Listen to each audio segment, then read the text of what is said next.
KREM 2 News 10 at 10 begins now. Good evening and thank you for joining us tonight for your KREM 2 News 10 at 10, where we give you more news in less time.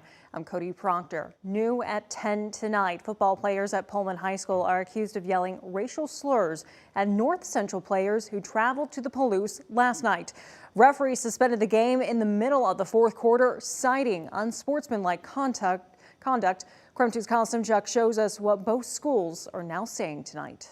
Pullman High School's athletic director tells KREM 2 that those allegations have not been confirmed by officials, coaches, or school administrators, but they are investigating and making sure something like this does not happen again. Looks like officials are having some sort of meeting here with the athletic director. With 9 minutes and 24 seconds left in the fourth quarter of Thursday night's game between Pullman and North Central, action has stopped on the field. Referees shut down the game and left the field. Weird turn of events is with 9 minutes left, the game is called due to unsportsmanlike conduct on the field. Spokane Public Schools says the game was suspended due to discriminatory language directed from the Pullman players toward the North Central team. The district says the matter is being investigated. KREM 2 spoke to a North Central student today whose boyfriend is on the team. She claims Pullman players called a black player the N-word and his Hispanic teammate a racial slur. Pullman High School's athletic department called the allegations serious and, in a statement to KREM 2, said, quote, "An investigation at both schools is ongoing to seek out any truth to the allegations. Pullman High School does not tolerate discriminatory or harassing language or behavior. Officials applied the WIAA discriminatory behavior contest interruption procedures to the best of their knowledge." In Spokane, Kyle Simchuk, KREM 2 News. Kyle, thank you so much. Also new tonight, after 51 years, a man finally knows what happened to his brother. A Spokane County medical examiner recently identified and determined the cause of death of the remains of Bruce Sherman. Sherman was reported missing by his family back in 1971. His body was found later that year, but due to the technology at the time, they couldn't properly identify his remains. Flash forward to 2022, the medical examiner received an allocation of American Rescue Plan funds to help solve cold cases. After going through forensic genetic genealogy and extensive DNA testing, they managed to link Sherman's remains back to his brother. Sherman was only 28 when he died. Let's go now to Night Beat for a quick look at the day's top stories. New developments out of the West Bonner County School District in North Idaho. Idaho's State Board of Education says the new superintendent there can't legally be in that position, at least anytime soon. The decision comes less than 3 months after Brandon Durst's controversial hire. The State Board of Ed warned West Bonner's district it'd be out of compliance if Durst was allowed to stay superintendent without an emergency certificate. Durst applied for one. However, the State Board declined his application, saying it doesn't have the legal authority to consider it. That is a recent change, as the board has granted such certificates in the past. Durst would have to meet 5 requirements under Idaho law, including 4 years of working with students full-time in an accredited school. At least 2 area high school districts investigating tonight after a vague threat posted on social media. Now, we want to let you know that it's our policy at KREM 2 to make sure we vet threats of any kind until we know more about the situation. Spokane Public Schools and the Meade School District say they're working with law enforcement, but the threat does not appear to be credible. Dozens of school districts all across the country reported the same threats.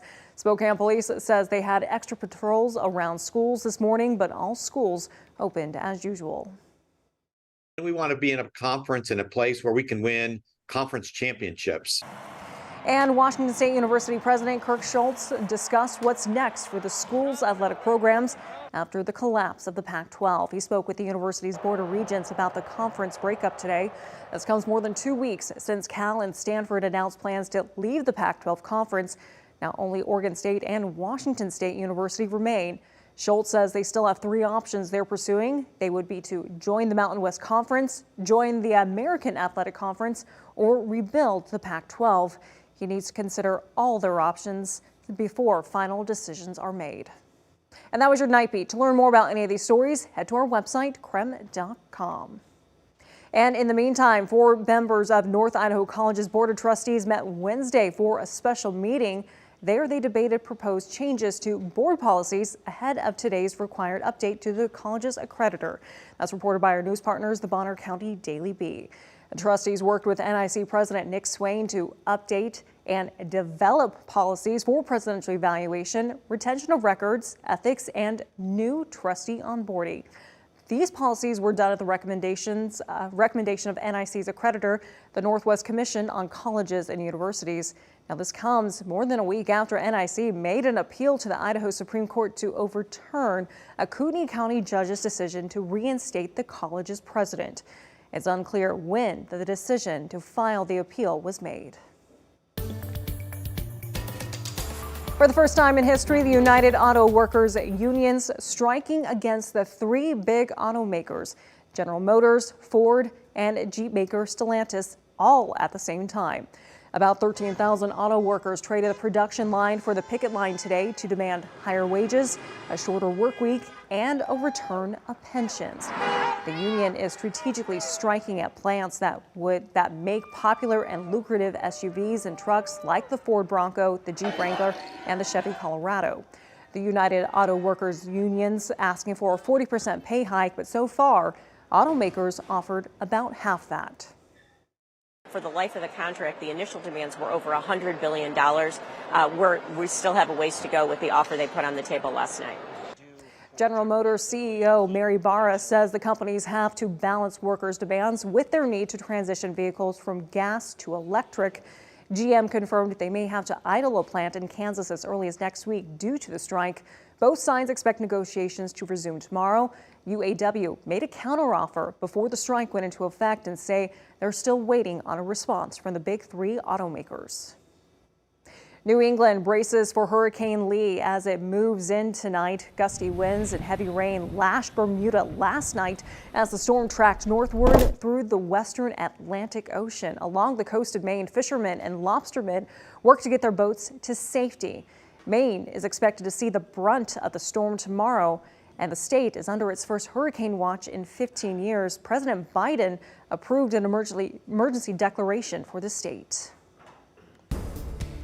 In the meantime, here across the country, this weekend looks to bring both the heat and breezy winds. Meteorologist Michelle Bosch joining us tonight in the Weather Center to break down what's behind this forecast. Yep, we'll get the bulk of the heat tomorrow, and then the winds will come for the second half of the weekend.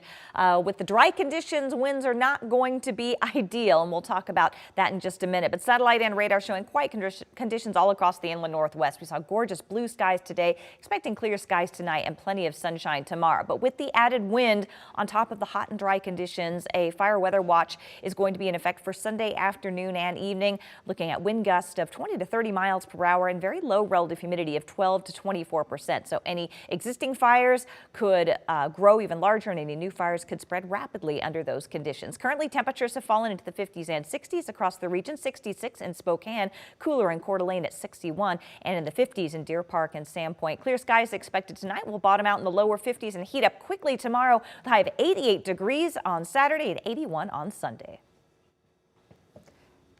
Michelle, thank you so much. Take a look now at New York Northwest News tonight. Take a look at this. A giant white sturgeon was found dead along the Lake Washington shore near Kenmore. The fish measured over 8 feet and weighed between 300 and 400 pounds. You can see the size of it right there. That's all according to the Washington State Department of Fish and Wildlife.